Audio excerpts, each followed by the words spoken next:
Hello everyone, आज के video में हम लोग स्टार्ट करने वाले हैं क्लास 10th का चैप्टर नंबर 1, जो कि चैप्टर का नाम है real number. So the name of the chapter is real number.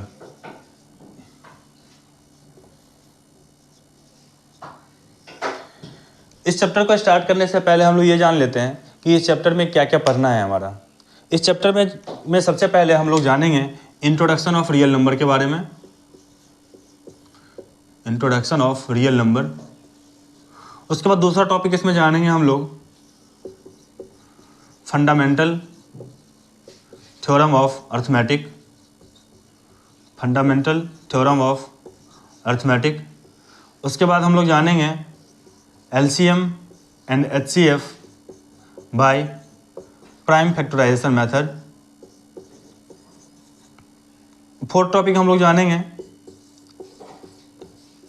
Relation between LCM and HCF। और सबसे लास्ट में टॉपिक नंबर 5 हम लोग जानेंगे कि प्रूफ करना कि √2, √3 ये सब मेरा इरेशनल नंबर है। ऑलरेडी क्लास 9th में हम लोग इस चैप्टर के बारे में स्मॉल इंट्रोडक्शन हम लोग जाने थे। उसमें तो हम लोग डिफरेंट टाइप ऑफ नंबर्स के बारे में जाने थे, जैसे natural number, whole number, prime number, composite number, rational number, irrational number, real number, इन सब के बारे में हम लोग इंट्रोडक्शन जाने थे। बट अभी इस क्लास में हम लोग रियल नंबर के बारे में डिटेल में जानेंगे। ये पूरा चैप्टर का नाम ही हमारा रियल नंबर है। इस पूरे चैप्टर्स में हम लोग रियल नंबर के बारे में ही जानेंगे और इन सब टॉपिक्स को हम लोग कवर करेंगे। तो हम लोग स्टार्ट करते हैं चैप्टर को। इसमें सबसे पहला टॉपिक हम लोग स्टार्ट करते हैं। फर्स्ट टॉपिक मेरा है इंट्रोडक्शन ऑफ रियल नंबर। ये रियल नंबर क्या होता है?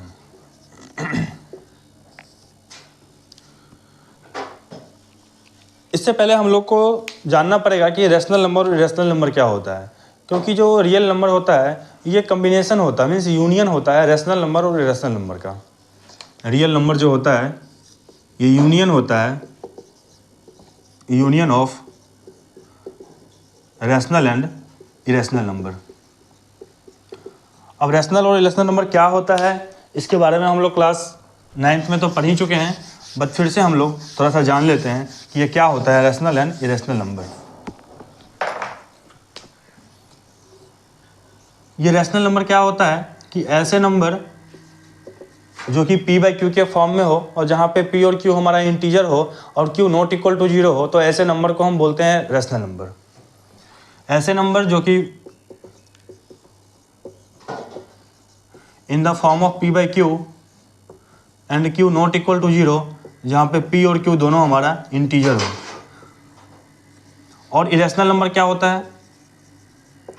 इरेशनल नंबर मेरा क्या होता है जो कि इस फॉर्म में हम लोग इसको नहीं लिख सकते हैं, not written in the form of P/Q, जहाँ पे Q not equal to 0, not written in the form of P/Q पर P एंड Q इंटीजर्स हो।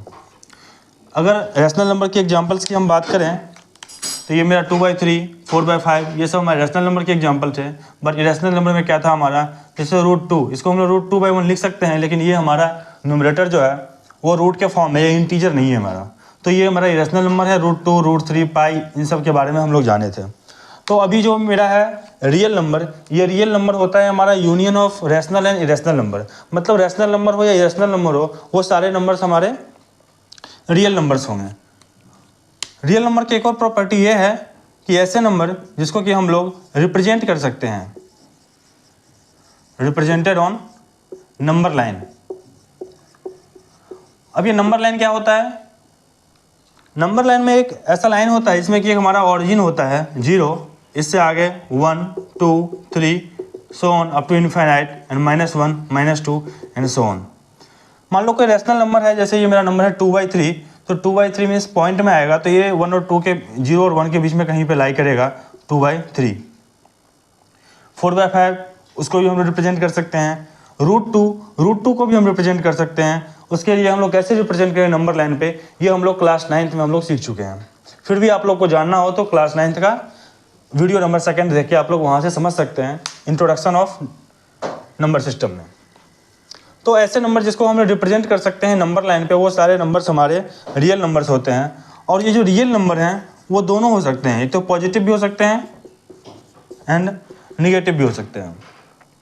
तो रियल नंबर के इंट्रोडक्शन में हमने ये जाना 3 चीज़ कि पहला तो ये रैशनल और रिलेशनल का यूनियन होता है, दूसरा ये पॉइंट जाना कि इसे नंबर लाइन पर रिप्रेजेंट किया जा सकता है, और तीसरा हमने ये जाना कि ये पॉजिटिव और निगेटिव दोनों हो सकता है। अब हम लोग सेकेंड टॉपिक स्टार्ट करते हैं। इस चैप्टर का सेकेंड टॉपिक है, जो कि सेकेंड टॉपिक हमारा है फंडामेंटल थ्योरम ऑफ अर्थमेटिक। इसके अकॉर्डिंग क्या कर रहा है कि every composite number can be expressed as a product of prime and their factorization is unique apart from the one in which they अकर।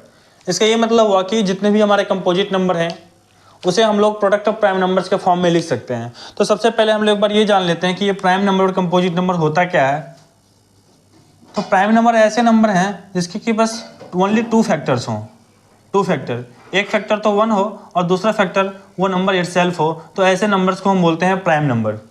और कंपोजिट नंबर क्या होता है, कंपोजिट नंबर ये क्या होता है, इसका कि फैक्टर्स मोर देन 2 हो, मोर देन 2 फैक्टर्स हो। और प्राइम नंबर का कंडीशन ये भी होता है कि number should be greater than और इक्वल टू 2, ग्रेटर देन और इक्वल टू 2। कंपोजिट नंबर ये नंबर हैं जिसके कि प्राइम फैक्टर्स जो होते हैं मोर देन 2 होते हैं। तो ये जो हमारे कंपोजिट नंबर हैं, इस जितने भी कंपोजिट नंबर, उन सारे नंबर्स को हम लोग प्रोडक्ट ऑफ प्राइम नंबर्स के फॉर्म में लिख सकते हैं। वही ये स्टेटमेंट है फंडामेंटल थ्योरम ऑफ अर्थमेटिक कि एवरी कंपोजिट नंबर है। जैसे कि हमारा एग्जांपल की अगर हम बात करें तो एक कंपोजिट नंबर प्राइम नंबर मेरा हो जाएगा, क्या हो जाएगा, मान लो 2 हो जाएगा, एक 3 हो जाएगा, 5 हो जाएगा, क्योंकि ये जितने भी नंबर्स हैं उसमें या तो 1 से डिविजिबल है या वो नंबर इटसेल्फ से डिविजिबल है। 7 हो गया, क्या 9 होगा, नहीं, 9 मेरा कंपोजिट नंबर होगा। फिर 11 हो जाएगा prime number, 10 composite number, 12 composite number, 13 prime number. इस तरीके से हम लोग का प्राइम नंबर और कंपोजिट नंबर डिफाइन होता है कि ऐसे नंबर जिनके कि बस 2 फैक्टर्स हो, एक तो 1 हो और दूसरा वो नंबर इटसेल्फ हो, तो ऐसे नंबर को हम बोलते हैं प्राइम नंबर। और जिसके फैक्टर्स मोर देन 2 हो उसे हम बोलते हैं कंपोजिट नंबर।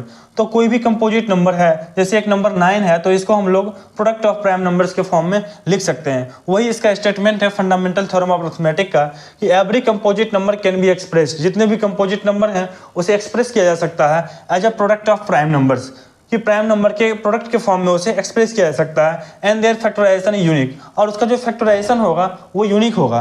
कि मान लो जैसे एक नंबर है 10, इसको हम करते हैं 2 और 5 से करेंगे 1 हो जाएगा, या तो 2 × 5 लिखेंगे या फिर 5 × 2 लिखेंगे, नंबर दोनों हमारा सेम है, तो इसका जो फैक्टराइजेशन है वो यूनिक होगा। मीन सेम नंबर को हम लोग 2 × 5 मल्टीप्लाई करें या 5 × 2 करें, हमें 10 और 10 होगा। और यहाँ पे 2 और 5 दोनों हमारा प्राइम नंबर है। तो इस तरीके से हम लोगों ने ये जान लिया कि जो हमारे प्राइम नंबर हैं उसे हम लोग, जो कंपोजिट नंबर है उसे हम लोग एक्सप्रेस कर सकते हैं ये प्रोडक्ट ऑफ प्राइम नंबर्स। यहाँ पे हम लोग 2 एग्जाम्पल्स को लेते हैं और उसके बेसिस पे हम लोग समझते हैं कि कैसे हम लोग इसको फैक्टराइज करेंगे। मान लो एक नंबर हम ले लेते हैं यहाँ पे,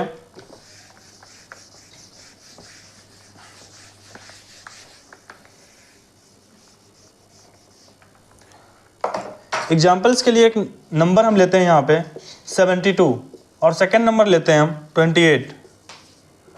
हम 72 का प्राइम फैक्टराइजेशन करते हैं, फिर 28 का करेंगे। 28 को करेंगे 2 से डिविजिबल होगा ये, तो यहाँ आ जाएगा 14, फिर 2 से होगा, ये हो जाएगा 7। अब 2 से नहीं होगा, 3 से भी नहीं होगा, क्योंकि 2, 3, 4, 5, 6 किसी के टेबल में नहीं आता है। अब 7 से करेंगे तो 1 टाइम में ये 7 होगा। तो मीन्स 28 को हम क्या लिख सकते हैं, 2 × 2 × 7। एक सेकेंड नंबर हमारा है 72। अब 72 को हम लोग प्राइम फैक्टराइजेशन मेथड से करते हैं, 2 से करेंगे डिवाइड, तो ये 36 हो जाएगा, फिर 2 से हो जाएगा। अब ये 3 से भी हो सकता है, लेकिन पहले हम 2 से करेंगे, 2 से नहीं हो तो 3 से जाएंगे। 2 से करेंगे 18 हो जाएगा, फिर 2 से हो सकता है, ये 2 9 जा 18 हो जाएगा। अब 2 से डिविजिबल नहीं है, इसको 3 से करना पड़ेगा हमें, तो 3 3 जा 9 हो जाएगा। अब 3 से करेंगे तो 1 हो जाएगा। मीन्स 72 को हम क्या लिख सकते हैं, 2 कितने टाइम्स है, 3 टाइम्स, 2 × 2 × 2 × 3 × 3। तो हम क्या देख रहे हैं कि 28 मेरा कंपोजिट नंबर है और 72 मेरा कंपोजिट नंबर है। इसको हम लिख लिए प्राइम नंबर्स के फॉर्म में, जैसे 2 मेरा प्राइम नंबर है, 7 भी प्राइम नंबर है, तो प्रोडक्ट ऑफ प्राइम नंबर्स के फॉर्म में लिख लिया 28 को।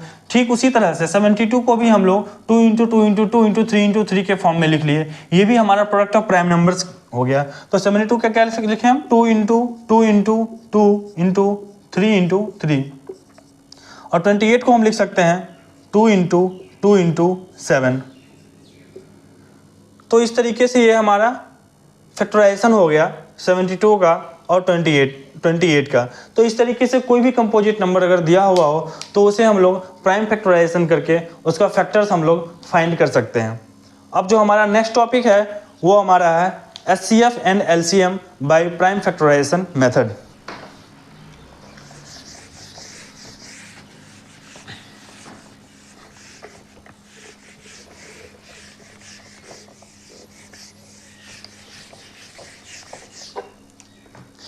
जो थर्ड टॉपिक है वो टॉपिक का नाम है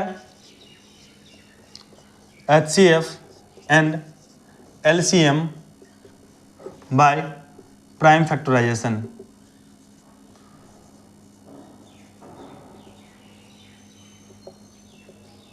प्राइम फैक्टराइजेशन मेथड से हम लोग HCF या LCM कैसे फाइंड करेंगे। सेम वही एग्जांपल ले लेते हैं हम लोग जिसका कि हम लोग प्राइम फैक्टराइजेशन अभी किए थे। जैसे मान लो एक नंबर मेरा अभी जो हम लोग लिए थे 72 और सेकंड नंबर है 28। इसका प्राइम फैक्टराइजेशन करके क्या आया था 2 इंटू 2 इंटू 2 इंटू 3 इंटू 3, और 28 का आया था 2 इंटू 2 इंटू 7। जैसे कि नाम से ही क्लियर है HCF means highest common factor. जैसे हमारा 28 है तो ये सब 2 और 7 इसके फैक्टर्स हैं, और 72 के 2 और 3 इसके फैक्टर्स हैं। HCF को क्या बोलते हैं, फुल फॉर्म इसका क्या होता है, हाईएस्ट कॉमन फैक्टर।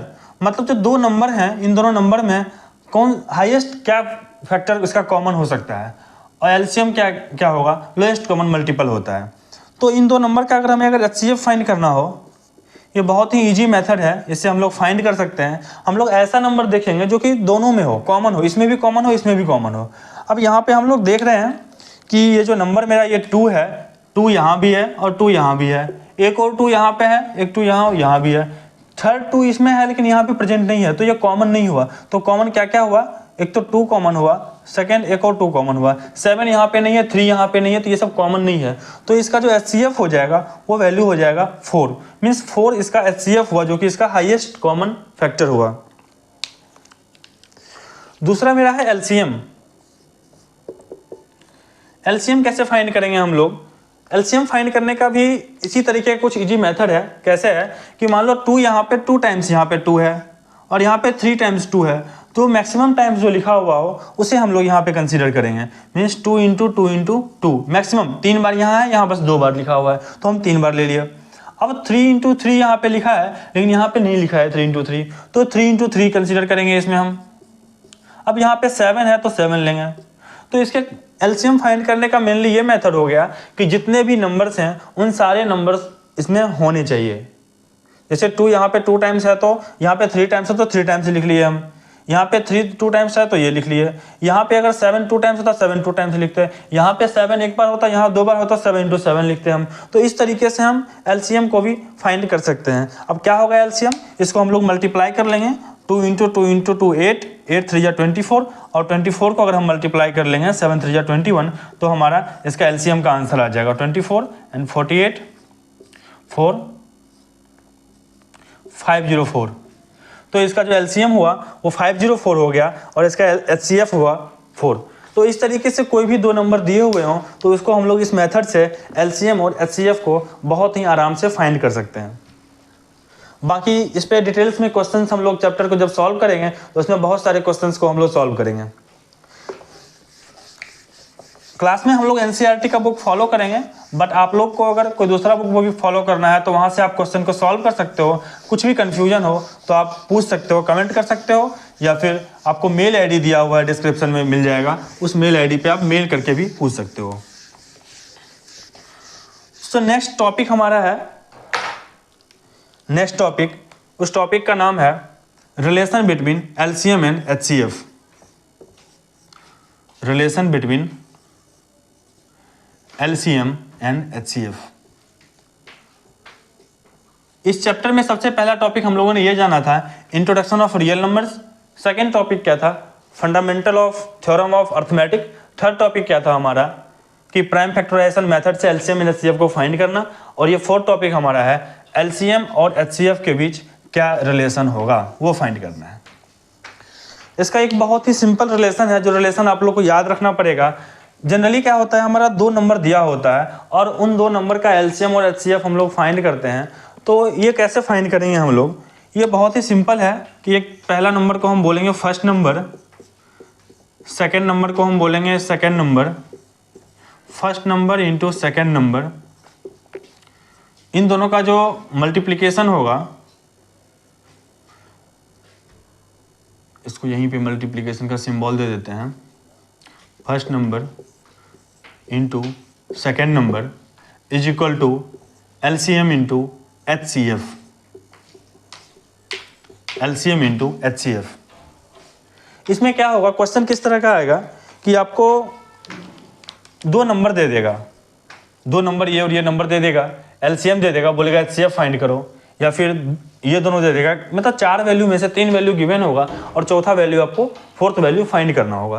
जैसे कि हम लोग लास्ट एग्जांपल जो था उसी को ले लेते हैं। एक नंबर हम मान लेते हैं कि एक नंबर मेरा 28 है और सेकंड नंबर मेरा 72 है, और सेकंड नंबर जो है 72 है।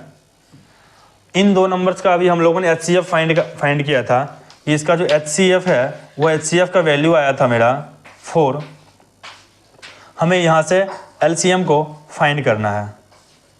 कैसे फाइंड करेंगे एलसीएम को, सिंपल बस हम ये फॉर्मूला लगा लेंगे और इसके एलसीएम को हम लोग फाइंड कर लेंगे यहाँ से। इस तरह के क्वेश्चन में कोई भी 3 वैल्यू दिया रहेगा आपको, इन चारों में से फर्स्ट नंबर सेकंड 2 नंबर दिया रहेगा, एलसीएम और एचसीएफ किसी एक का वैल्यू दिया रहेगा, तो उसको आप लोग बहुत ही आसानी से सॉल्व कर सकते हो। फॉर्मूला यहाँ पे लगा देंगे क्या, first number multiply by second number is equal to LCM into HCF. अब क्या होगा, यहाँ पे आप फर्स्ट नंबर जो आपका गिवन है क्या है, 28 गिवन है, सेकेंड नंबर आपका 72 गिवन है, multiply by 72 is equal to LCM. LCM का वैल्यू नहीं पता है हमें, जो कि हमें क्वेश्चन में फाइंड करना है, और एचसीएफ का वैल्यू है 4। तो इसको बहुत ही इजीली हम लोग सॉल्व करके एलसीएम का वैल्यू फाइंड कर सकते हैं। कैसे फाइंड करेंगे, ये क्या हो जाएगा 28 इंटू 72 डिवाइड बाई, ये 4 यहाँ मल्टीप्लाई में है तो इधर लाएंगे तो ये डिवाइड में हो जाएगा, इज इक्वल टू एलसीएम। 4 से इसको डिवाइड करेंगे, 7 4 जा 28, तो एलसीएम को इधर लिख लेते हैं, LCM is equal to 7 into 72। 72 को हम 7 से मल्टीप्लाई कर लेते हैं, देखते हैं क्या आंसर आता है। 7 2 जा 14, 1504। So the value of LCM is 504। LCM का वैल्यू आ गया 504। और लास्ट टॉपिक में हम लोग ये जाने भी थे, इन 2 नंबर्स का एलसीएम हमने फाइंड किया था, 504 ही आया था। जो लास्ट टॉपिक हमारा है, ये प्रूव करना है कि ये इरेशनल नंबर है या नहीं। इसमें क्वेश्चन आपको इस तरीके का आएगा, ये लास्ट टॉपिक है कि मान लो √2 इज, इसे प्रूव करना है, prove √2 is irrational. Class 9th में हम लोग ये सीखे थे कि √2 इरेशनल है, क्योंकि ये p/q के फॉर्म में नहीं लिख सकते हैं इसको हम, जहाँ पे p और q इंटीजर्स हो और q नॉट इक्वल टू 0 हो। इसमें हम लोग दूसरे मेथड से सॉल्व करेंगे और प्रूव करेंगे इसको कि कैसे √2 हमारा इरेशनल नंबर है। इसमें और भी बहुत सारे क्वेश्चंस हैं। अभी हम लोग एक क्वेश्चन को सॉल्व √2 का सॉल्व करते हैं, फिर जब चैप्टर स्टार्ट करेंगे उसमें हम लोग और भी कई सारे क्वेश्चंस को सीखेंगे। इसको सॉल्व करने का सबसे आसान तरीका है, एक ही मेथड है, कॉन्ट्राडिक्शन मेथड। इस कॉन्ट्राडिक्शन मेथड से हम लोग इसको सॉल्व करेंगे। तो सबसे पहले हम लोग मान लेंगे कि √2 को हम रेशनल मान के क्वेश्चन को प्रोसीड करेंगे। Means √2 equal to a, rational है तो a/b के फॉर्म में होगा, और जहाँ मान लेंगे कि a और b हमारा जो है वो कोप्राइम नंबर है। फिर इसको प्रोसीड करेंगे और लास्ट में ये चेक करेंगे क्या a और b जो हमने जो कोप्राइम नंबर माना था वो कोप्राइम है। अगर कोप्राइम है मीन्स वो रेशनल है, अगर कोप्राइम नहीं है तो वो इरेशनल हो जाएगा। तो इस तरीके से क्वेश्चन को हम सॉल्व करना स्टार्ट करते हैं। ये टॉपिक इस चैप्टर का लास्ट टॉपिक है। सबसे पहले तो हमें यहाँ पे एज्यूम करना पड़ेगा। Let us assume contrary that √2 is rational। हम लोग मान लेते हैं कि √2 जो है रैशनल है, और अगर ये रैशनल जब हमने मान लिया मीन्स √2 को हम लिख सकते हैं √2 इजक्वल टू a/b के फॉर्म में लिख सकते हैं, और यहाँ पे a एंड b है कोप्राइम। अब एक बार आप ये जान लो कि ये कोप्राइम होता क्या है, साइड में बता देता हूं मैं।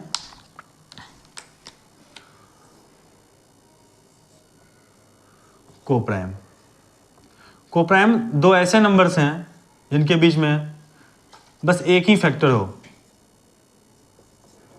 ओनली वन कॉमन फैक्टर, और वो कॉमन फैक्टर 1 हो, तो ऐसे नंबर्स को हम बोलते हैं कोप्राइम नंबर।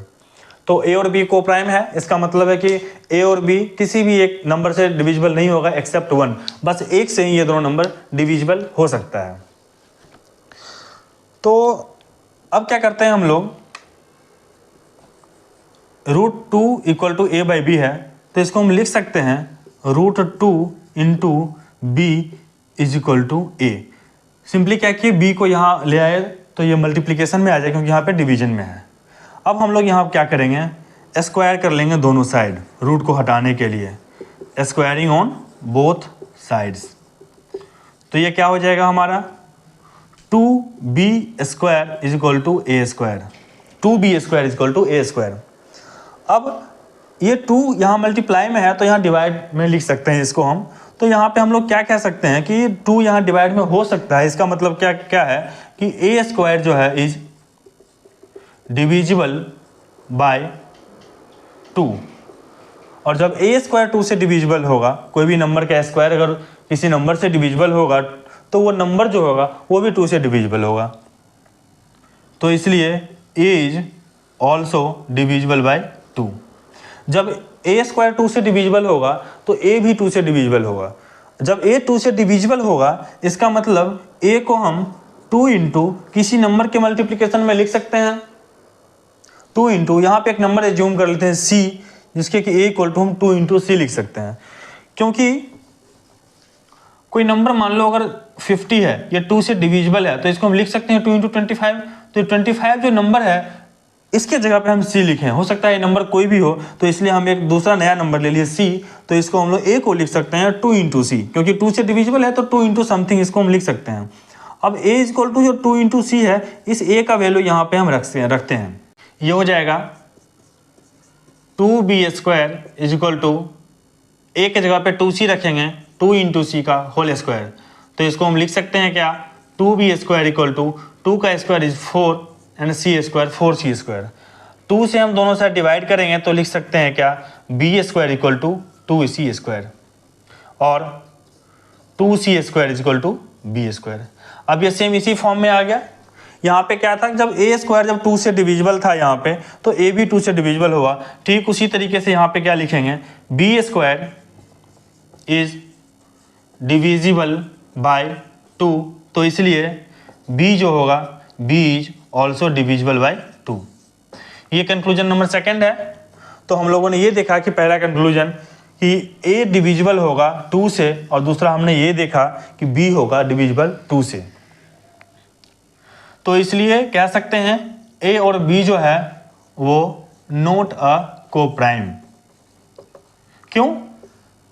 क्योंकि a एंड b जो है डिविजिबल बाय 2, दोनों 2 से डिविजिबल है, तो इसलिए कोप्राइम नहीं होगा। कोप्राइम का मतलब है कि किसी भी नंबर से डिविजिबल ना हो एक्सेप्ट 1, लेकिन ये 2 से डिविजिबल है, मतलब इसके फैक्टर्स मोर देन 1 है, तो इसलिए a और b हमारा जो है कोप्राइम नंबर नहीं होगा। हम लोग जबकि स्टार्टिंग में एज्यूम किए थे कि √2 हमारा रैशनल है और a और b हमारा कोप्राइम नंबर है, लेकिन यहाँ पे हमारा एक कंट्राडिक्शन आ गया कि ये कोप्राइम नहीं है।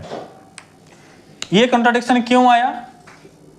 हम लोग एज्यूम करके चले थे यहाँ से कि कोप्राइम है, लेकिन यहाँ आ गया not a coprime. This contradiction arises because of our contradiction arises because of our wrong assumption. हमने जो स्टार्टिंग में जो एजम्पशन लिया था वो गलत एजम्पशन है, इसके वजह से ये कंट्राडिक्शन हमारा यहाँ पे अराइज हुआ था। तो इसलिए हम कह सकते हैं सो √2 इज इरेशनल। यहाँ पे इरेशनल नंबर को प्रूव करने का यही मेथड से हमें प्रूव करना है, कॉन्ट्राडिक्शन मेथड, कि हम लोग पहले मान लेंगे कि वो नंबर रैशनल है और बाद में हम लोग देखेंगे कि वहाँ पे कुछ कॉन्ट्राडिक्शन आ रहा है तो हम लोग बोल देंगे ये नंबर मेरा इरेशनल नंबर है। तो इस तरीके से हमारा ये जो चैप्टर है, चैप्टर नंबर 1 रियल नंबर, जो कि फर्स्ट यूनिट में आता है, और इस यूनिट में एक ही चैप्टर है हमारा नंबर सिस्टम में, रियल नंबर्स, जो कि हमारा कंप्लीट होता है थ्योरी का पार्ट। और हम लोग नेक्स्ट वीडियो से इसकी एक्सरसाइज को सॉल्व करेंगे। तब तक आप लोग एक्सरसाइज 1.1 1.12 को सॉल्व करो। उसमें कुछ भी कन्फ्यूजन होगा तो नेक्स्ट वीडियो जब बनाएंगे उससे आपका क्लियर हो जाएगा। फिर भी आपका क्लियर अगर नहीं होता है तो आप लोग कमेंट कर सकते हैं या फिर मेल ID पे मेल करके भी आप पूछ सकते हैं। आज के क्लास में बस इतना ही। Thank you.